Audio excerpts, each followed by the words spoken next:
Hi, this is Dr. Mike Chupp, and you are listening to CMDA Matters, the weekly podcast of the Christian Medical and Dental Associations. Well, just in case you are not familiar with the history of CMDA, this God-ordained ministry began in 1931 in the dorm room of Mr. George Peterson, a first-year medical student at Northwestern University Medical School in Chicago, Illinois. George was actually having difficulty coping with being one of the few Christians on campus that he was aware of. So one day, during his second semester, a providential encounter with second-year medical student Ken Geezer became a pivotal moment. Both men had been experiencing a sense of loneliness in their Christian walk there at Northwestern, so they began to meet regularly for prayer and scripture reading. Other students found out and actually joined them, and it quickly became a movement that not only impacted Northwestern, but also several medical school campuses across the country. Now, more than 90 years later, CMDA has become more than 40 ministries that educate, encourage, and equip many thousands of healthcare professionals and students around the world.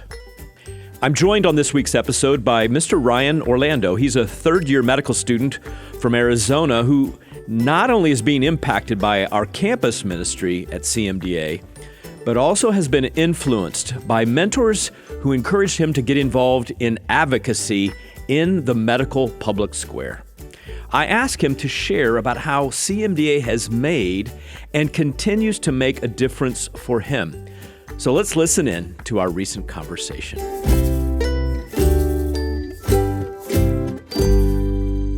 Well, today on CMDA Matters, I'm out in the field attending an educational conference with a medical student, a third-year medical student that I had a chance to meet yesterday and who's been very involved in advocacy efforts from his home state of Arizona within the arena of the American Academy of Family Physicians as a medical student. So, Ryan Orlando, welcome to CMDA Matters. Thank you. Thanks so much. So you're a third-year student. Yes. And tell us a little bit about your school and about your path to becoming a medical student and hopefully someday a doctor. Absolutely. So I go to the Arizona College of Osteopathic Medicine, which is Midwestern University in Glendale, Arizona.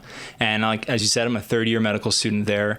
My journey to medical school was fairly a simple one. I entered college knowing that I wanted to pursue medical school and hoping that I wouldn't get sidetracked from that, as a lot of people do.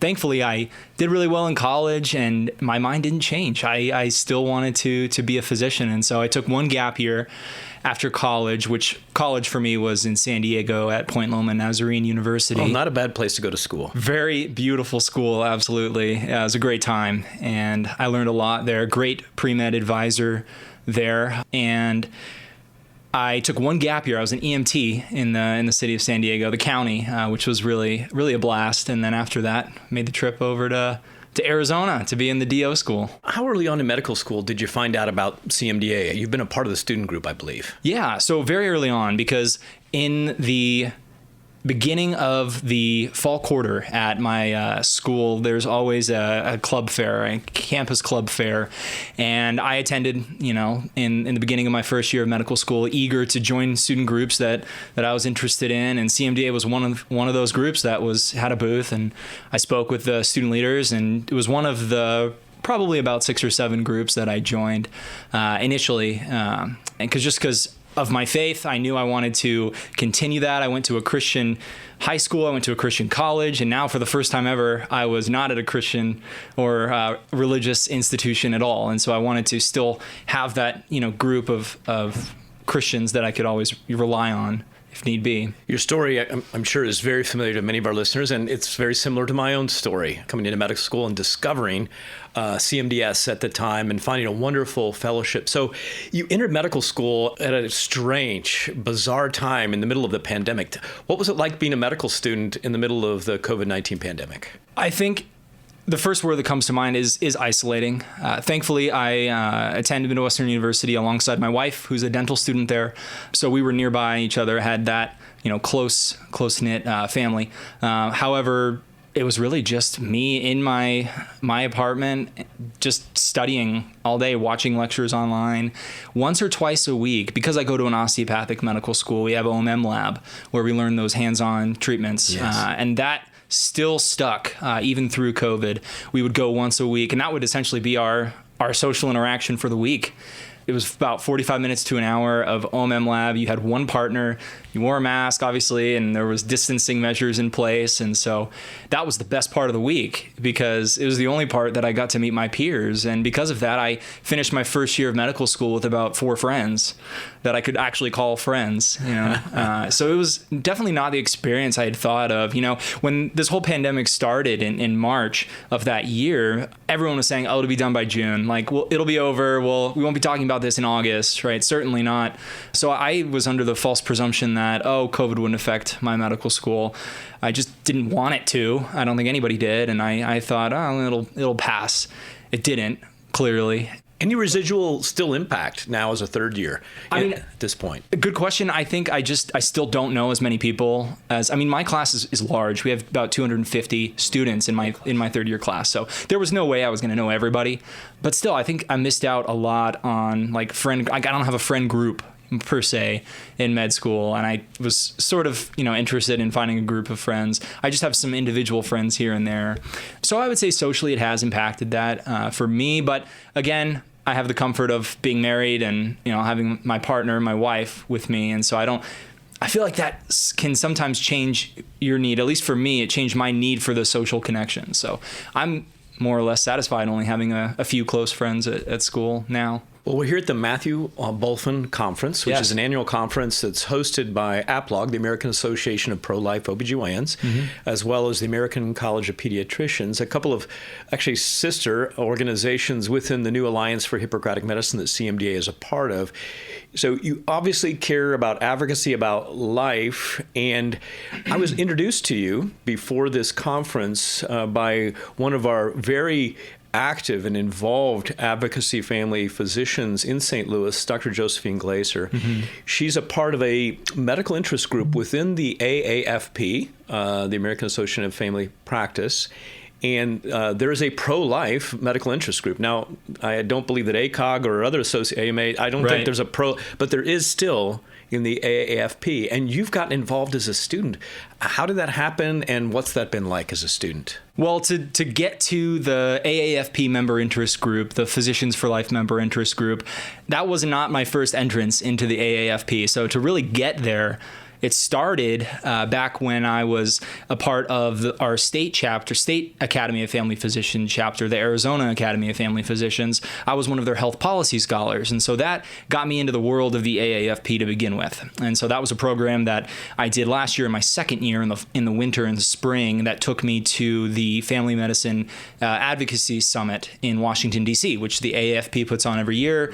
And so I was involved in advocacy at the national level with family medicine physicians and residents, which was great. And then that sort of was the catalyst that propelled me to have all these other opportunities now within the AAFP, which would include being the student delegate for my Arizona Academy of Family Physician chapter. So I went then to Kansas City, Missouri for the national conference that same year. And then I found out what a member interest group was in the AAFP, and I thought, well, there's a pro-life member interest group. I'll join that. How big is it, Ryan? Don't quote me, but there's somewhere in the realm between 650 and 700 members of the Physicians for Life member interest group. A number of our leadership team on our family medicine section of CMDA are involved in that medical interest or member interest group, as you call it. And so I've heard about some things that are happening with that and the influence that the group is trying to wield within all of the AFP. It's an uphill battle, David versus Goliath.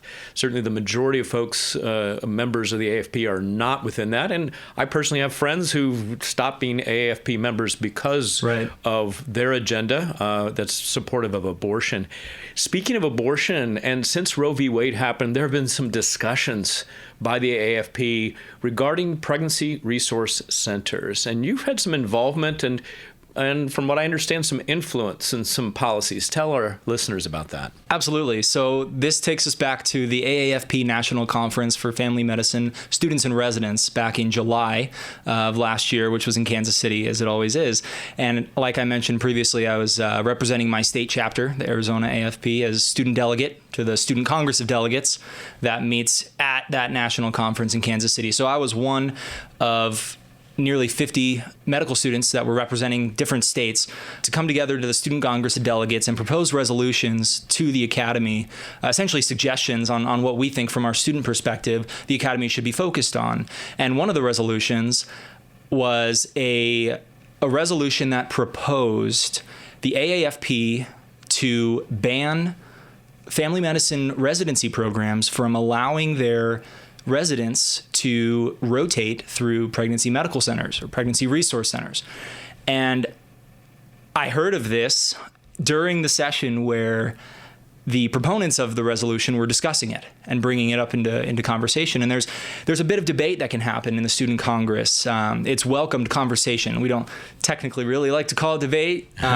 We reference it as discussion, and it is very professional. And so I was hearing this resolution being spoken about on all the reasons why they were asserting pregnancy medical centers are just horrible. They damage patients' health. They're not good for women. All these things that I'm like, I knew they weren't true, but in the moment in time, I didn't have statistics or, specific facts to perfectly rebut what they were saying. Yes. And so, but I still felt this just deep-seated need to get up and at least say something to the effect of, I don't like this, right? In a more proficient way. And so my heart was racing. I could barely breathe, but I was like, oh my goodness, I guess I have to say something because I don't like this. And I was listening to people talk over and over again about how they're supporting it, a number of students getting up and saying that. And I was like, I need to just say something. And so it wasn't entirely eloquent, but I did go up there and essentially my argument was, look, I don't think this is representative of the totality of care that can be offered to pregnant women. We're trying to eliminate one of the options for women and for these centers that can be of great help to them. Why, and especially a lot of these centers that provide medical services, they're licensed and they're overseen by medical doctors. Why would we disallow family medicine residents from the opportunity to see what those centers provide? Right. Because patients that want to go to those centers will go to them, whether or not their physician maybe recommends it or not.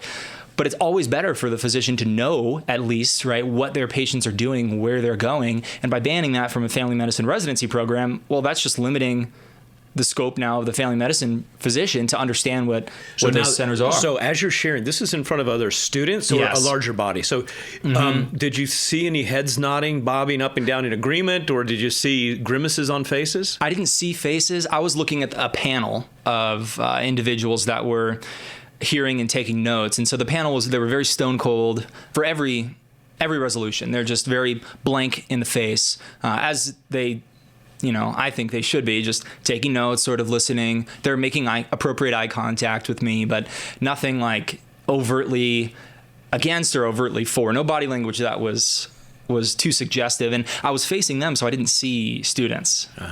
I could perhaps imagine what maybe some of them were. So now take us. What happened next? What happened next? Yeah. So that sort of conversation happened, and then the next day it was time to vote, and so it got brought up for renewed discussion, and it had been edited in some ways that I can only presume is perhaps because of my opposition, in part, and then I think also the council noted some issues with the resolution, and so nonetheless, it was brought back up with some amendments, but it still was problematic, and so I got up again, and I had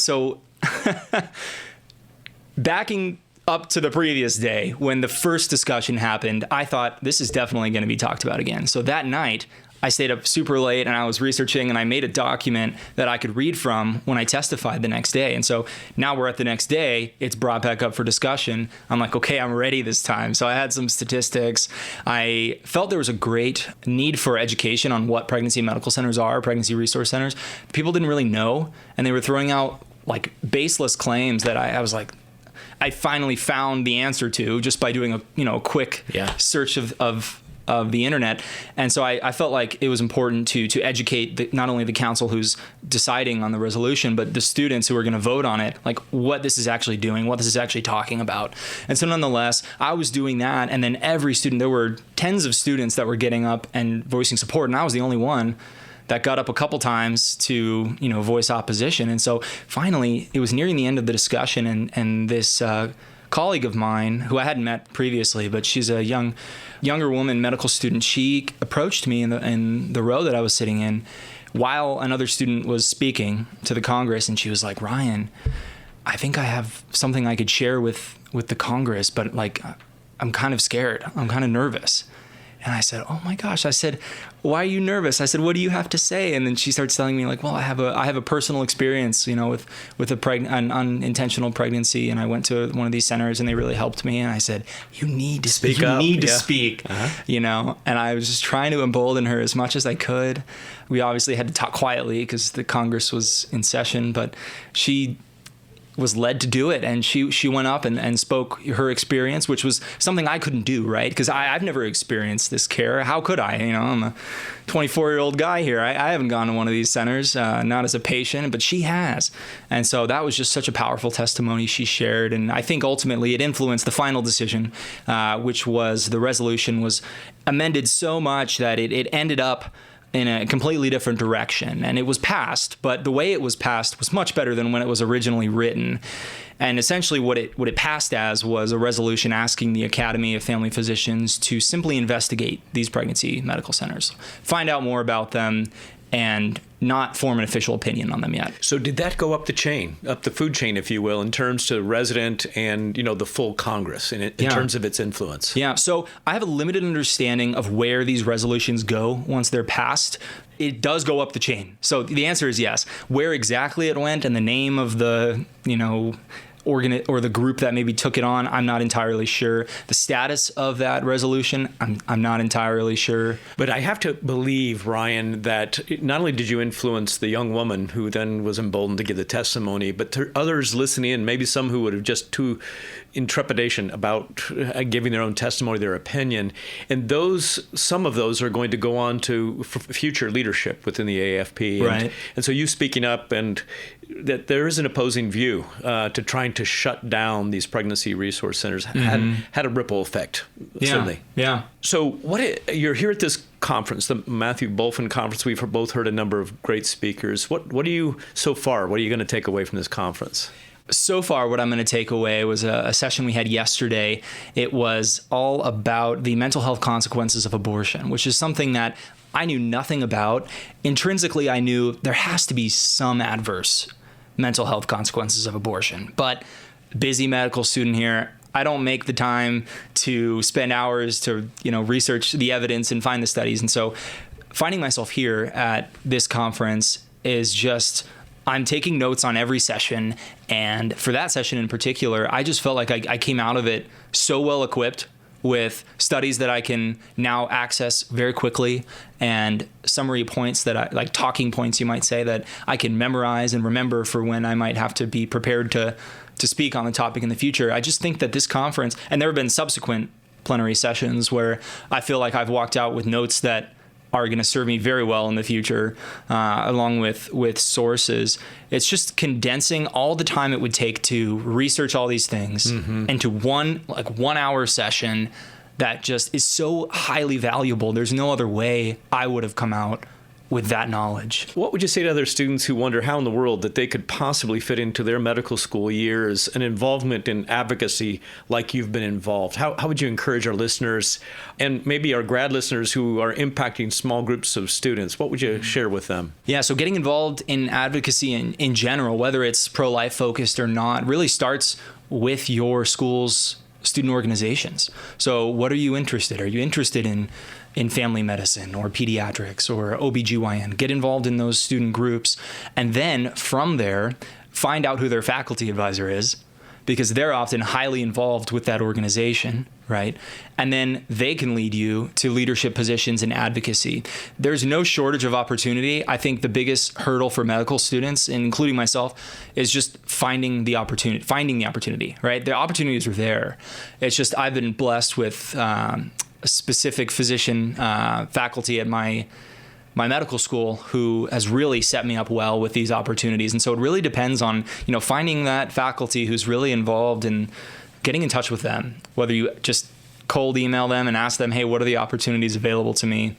They'll get back to you. Or look up your state chapter. Every major medical organization has a state chapter, right? Like I've discussed the American Academy of Family Physicians as well as the Arizona Academy of Family Physicians. So getting involved with your state chapter of something you're interested in, all of those chapters, they have student positions.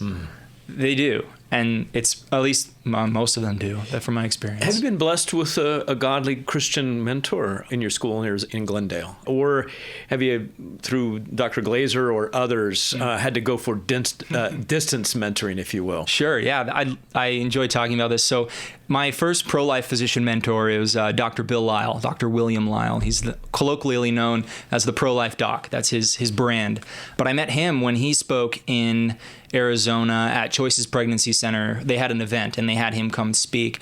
And I was so enthused by his, you might even call it a performance. If you've ever heard Dr. Bill Lyle speak, he is an energetic guy who has an incredible talk about the pro-life issue. And he gives it mainly to churches and local centers.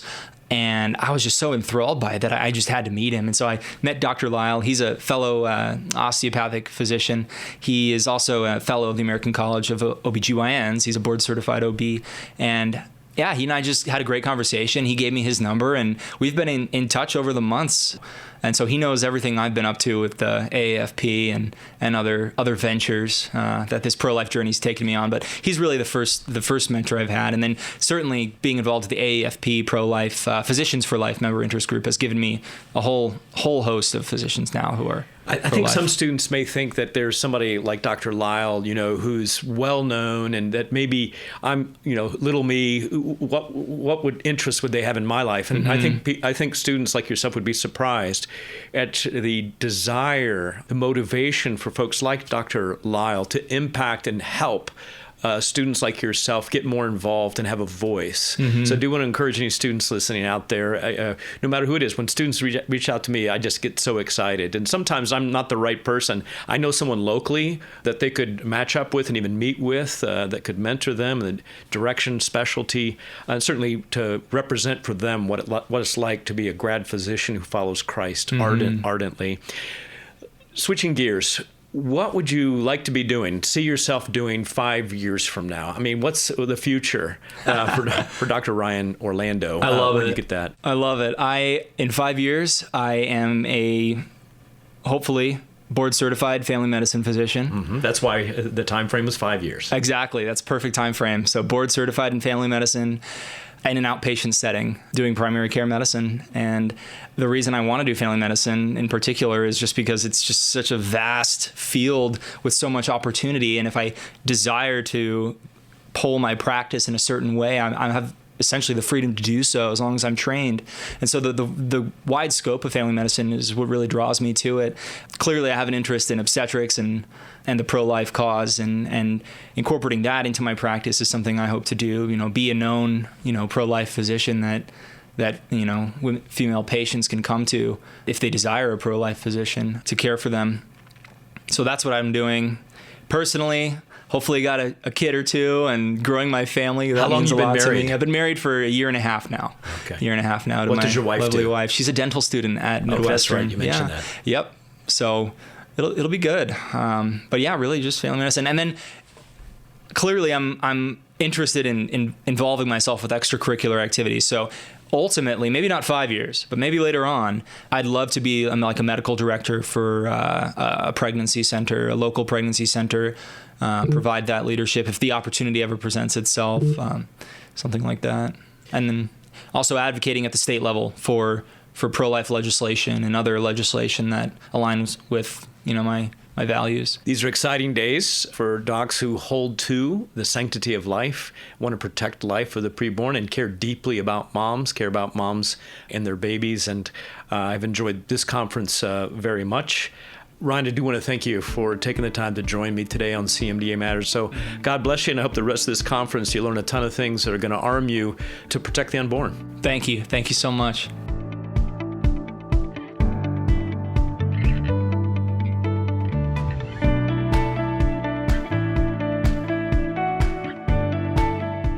I'm truly amazed by Ryan's experience in medical school during the COVID pandemic and how this impacted his ability to develop even basic social connections with other students on campus. And it only further convinces me of the importance of CMDA on today's healthcare campuses. I just can't imagine what medical school would have been like were it not for the relationships that I got to develop through CMDA with other Christian students who are walking through the same journey with me at the same time. After all, that's how CMDA started all those years ago with George Peterson and Ken Geezer, because they too were looking for community, iron sharpening iron, as they focused on staying connected to God through healthcare training. There is such value and encouragement in staying connected with other Christians in healthcare. That's why the root of CMDA's ministry is in campus and community ministries, because you shouldn't have to face the hardships and struggles of both your healthcare training and career alone.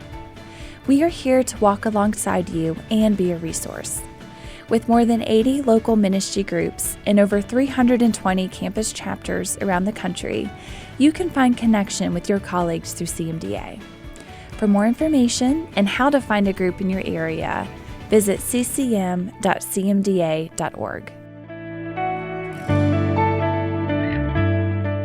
One of the key pieces to the puzzle of developing community on campuses is having experienced campus advisors who come alongside students and provide guidance and direction, mentoring, and even more. Students like Ryan need wise believers to pour into their lives, as well as to help them flourish in their training. At CMDA, we can see that the need for mentors is greater than ever before. In fact, we included an article in the fall 2022 CMDA Today magazine all about the importance of mentors. It was written by Reverend Bill Reichart, who's the Vice President of CMDA's Campus and Community Ministries. You can find that article online at cmda.org/CMDA Today. You can also learn more about how to become part of CMDA's mentoring network at cmdamentor.org. You'll find tools and resources, you can join a mentoring community, and you can discover how to begin the mentoring process. I want to encourage you, friends, to check it out and learn more and get started as a mentor today.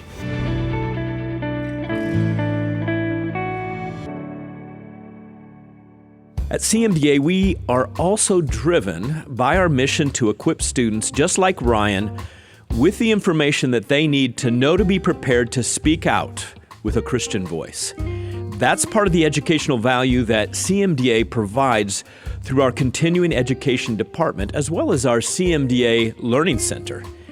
Did you know that CMDA provided the continuing education credits for that Matthew Bulfin Educational Conference that both Ryan and I were attending when we recorded this interview? Well, here's Jamie with more information about how you can start taking advantage of this free resource just for CMDA members. If you haven't yet visited the CMDA Learning Center, then you are missing out. Our Learning Center is filled with continuing education courses to help you learn about today's bioethical issues. More than 100 hours of credits are available at no cost to CMDA members, and we're adding new courses on a regular basis. Designed to advance your knowledge in key areas of healthcare today, our educational content is a trusted source of education for thousands of healthcare professionals. And it's free for CMDA members. Get started today by visiting the Learning Center at cmda.org/learning. While you're in the Learning Center, be sure to check out the recent webinar that we hosted with the Hendricks Center at Dallas Theological Seminary. If Ryan's passion for pregnancy resource centers spoke to your heart, well, then you need to watch this particular webinar. It focused on critical conversations on pregnancy after Roe. And our two special guests are both actively involved with pregnancy resource centers. In the webinar, Dr. Darrell Bach, he moderated a discussion with Dr. Sandy Christensen, who's a board-certified OBGYN, who's the National Medical Director for CareNet. She was joined by Roland Warren, who's the president and CEO of CareNet. Their conversation examined the pastoral and medical support needed by women who have complicated pregnancies in this post-Roe world. And we considered the theological, the medical, legal, and pastoral perspectives required to serve patients well. You can learn more and earn continuing education credits through this webinar in the CMDA Learning Center by going to cmda.org/learning.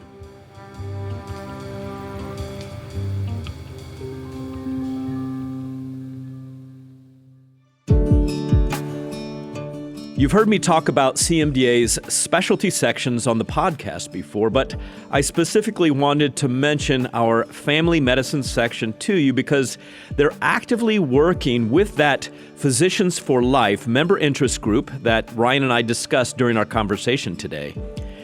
CMDA's family medicine section is chaired by Dr. Dean Bartholomew from the great state of Wyoming.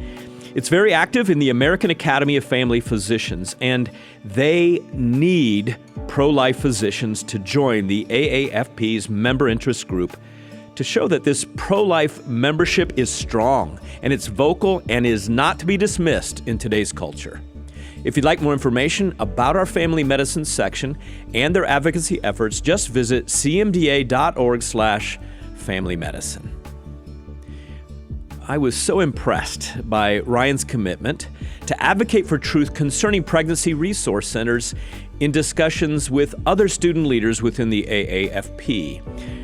These students, like Ryan, will be the leaders in the next generation of Christian healthcare professionals. I hope you agree we need more students like him to see and understand the importance of standing up as well as following the biblical mandate found in Proverbs 31 to speak up for those who cannot speak for themselves, ensure justice for those being crushed. If you'd like to learn more or get involved with CMDA's advocacy efforts that focus on issues like abortion, assisted suicide, protecting minors and even young children from transgender treatments, conscience freedoms, and so much more, you can contact advocacy@cmda.org. Our advocacy team would love to hear from you and get you connected right where you are.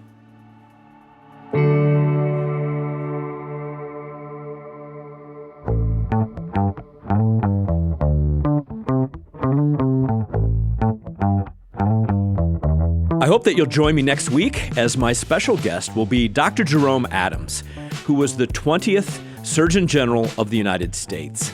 He's joining us for our Saturday evening, April 29th banquet during our upcoming 2023 CMDA National Convention. He graciously joined me through Zoom to give us a preview of what he'll be sharing at the convention. I've been wanting, honestly, to get Dr. Adams on the program since 2017, and it finally happened, so you don't want to miss it. Don't forget, if you want to suggest a future guest for our podcast, you can just email us using cmdamatters@cmda.org. And if you like our podcast, please be sure to give us a 5-star rating and share us on your favorite social media platform. These words are from a CMDA student member from Texas, and they seem like a great way to conclude today's episode. That student said, "I truly believe that without CMDA, I would have succumbed to the pressures of medical school and let that become my number one priority. Each week, there's an event with CMDA that allows me the opportunity to step away from the books and remember why I am doing this in the first place." One critical reason to be a part of CMDA is to help you, friends, step away from the busyness of the healthcare world, or maybe your spouse or a friend, someone else you know in healthcare, and help us or them remember why we're doing this in the first place.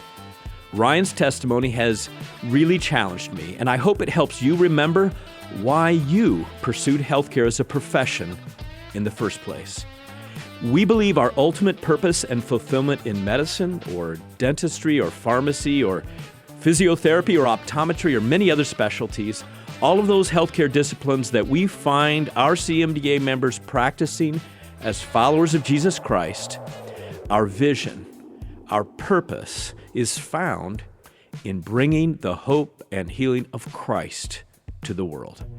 That's what matters to CMDA, and CMDA matters. We'll see you next week, friends, God willing. This podcast has been a production of the Christian Medical and Dental Associations. The opinions expressed by guests on this podcast are not necessarily endorsed by the Christian Medical and Dental Associations. CMDA is a nonpartisan organization that does not endorse political parties or candidates for public office. The views expressed on this podcast reflect judgments regarding principles and values held by CMDA and its members and are not intended to imply endorsement of any political party or candidate.